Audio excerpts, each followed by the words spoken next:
Coach, il faut absolument que je te pose la question. Au lendemain de votre dernière conquête du bol d'or, tu reçois un appel, puis tu apprends que le bol d'or a été complètement détruit. Quelle a été ta réaction? Bien, déception, évidemment, parce qu'on prêche des choses. On veut que nos joueurs soient de dignes représentants tout le temps. On veut que ça soit une bonne expérience faire du football avec nous pour eux, puis une bonne formation.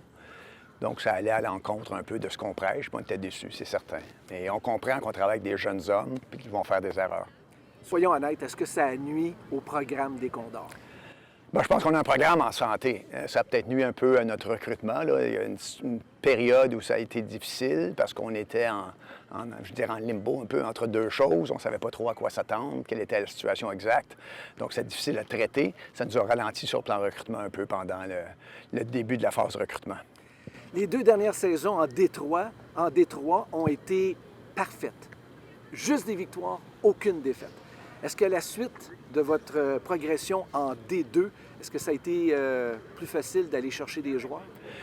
Je pense que c'était déjà établi qu'on était un programme de football de qualité, c'est la première des choses.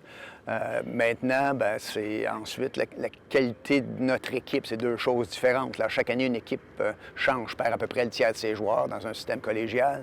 Donc, on est à un autre point avec notre équipe en ce moment. On a un groupe plus jeune qu'on avait globalement. Ça paraît un peu sur le terrain. Puis en plus, on est à un niveau de compétition plus élevé, donc ça a un certain effet négatif. Mais il y a une progression qui se fait présentement, dont on est fiers. Vous êtes passé du D3 au D2. C'est un début de saison un peu plus difficile. Aucune victoire en 2 sorties avant votre affrontement contre Saint-Hyacinthe. Parle-nous donc du début de saison de votre équipe.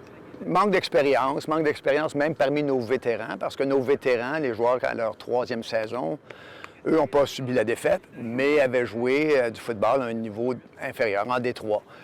Ont été compétitifs quand même, mais c'est une nouvelle expérience pour eux. Et puis évidemment, on a un grand nombre de recrues ou de joueurs dans leur 2e année qui n'ont pas eu une grande contribution l'année précédente. Donc pour eux, là, c'est une adaptation. Ça prend un certain temps, mais on voit une progression assez rapide. Quelle est la plus grande différence entre la Division 3 et la Division 2? Honnêtement, elle n'est pas si grande. C'est que toutes les semaines, par contre, on fait face à des équipes très compétitives. Pendant qu'en Détroit, il y a certaines semaines où, malheureusement, les équipes ne sont pas toujours compétitives. Quel est le point fort des Condors cette année? Je pense que justement, c'est la capacité à apprendre de ses erreurs, évidemment, puis à apprendre de nos succès en le faisant dans l'humilité. Je pense que c'est un élément essentiel. Et s'il y a un point à améliorer? Continuer de se développer sur le plan physique, continuer de se développer sur le plan stratégique, assimiler les choses plus rapidement encore.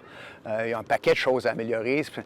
Quand tu es entraîneur, quand tu coaches, tu te concentres d'abord et avant tout sur ce qui ne va pas et non pas sur ce qui va déjà bien. Donc ça, la liste est longue.